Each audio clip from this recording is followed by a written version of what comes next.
السلام علیکم ناظرین، میں ہوں راحلہ تاشفین۔ آپ دیکھ رہے ہیں پیشن نیوز اسلام آباد۔ سید بشیر حسین شاہ قلندر المعروف باہو مست قلندر کے سجادہ نشین راولپنڈی، مجاہد بشیر قادری قلندری اجمیری، وائس چیئرمین علماء مشاخ ونگ پاکستان دربار عالیہ مست قلندر میں سالانہ عرس مبارک ہوا،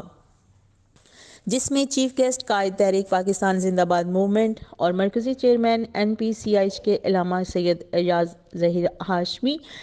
پاکستان زندہ باد موومنٹ کے chairman Ghulam Nabi Safi, senior vice chairman Kashif Tanveer Mughal, vice chairman Muhammad Adeel Shahzad کے ہمراہ دربار میں حاضری دی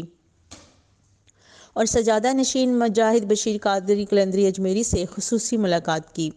اس کے علاوہ عظیم الشان عرس مبارک میں CPO راولپنڈی سید ندیم شہزاد، DG نیب شہزاد سلیم،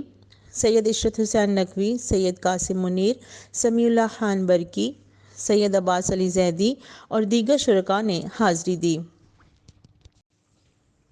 حاضری دعا کے بعد سجادہ نشین مجاہد بشیر قادری قلندری اجمیری کے ہمراہ دربار شریف میں موجود حضرت محمد صلی اللہ علیہ وسلم، حضرت علی رضی اللہ تعالیٰ عنہ، حضرت حسن اور حضرت حسین رضی اللہ تعالیٰ عنہ اور غوث پاک کی نشانیاں اور ان کا دیدار مقدس کیا،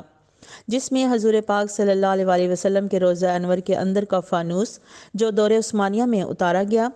علی قلندر کے 752 سالہ پرانے مینار، مولا علی کے استعمال کی چادر، سرکار غوث پاک صلی اللہ علیہ وسلم کی تربت کی چولی کا ٹکڑا، حضور پاک صلی اللہ علیہ وسلم کی کالی کملی کا ٹکڑا، حضور اکرم صلی اللہ علیہ وسلم کے گھر کے اندر کی لکڑی کے شتیر کا پیس، وہ کپڑا جس سے رسول اکرم صلی اللہ علیہ وسلم کے گھر کی صفائی کی جاتی تھی، حضور پاک صلی اللہ علیہ وسلم کا لعاب اور پسینہ مبارک، خانہ کعبہ کے اندر کی خاک شفا، خانہ کعبہ کی رسی،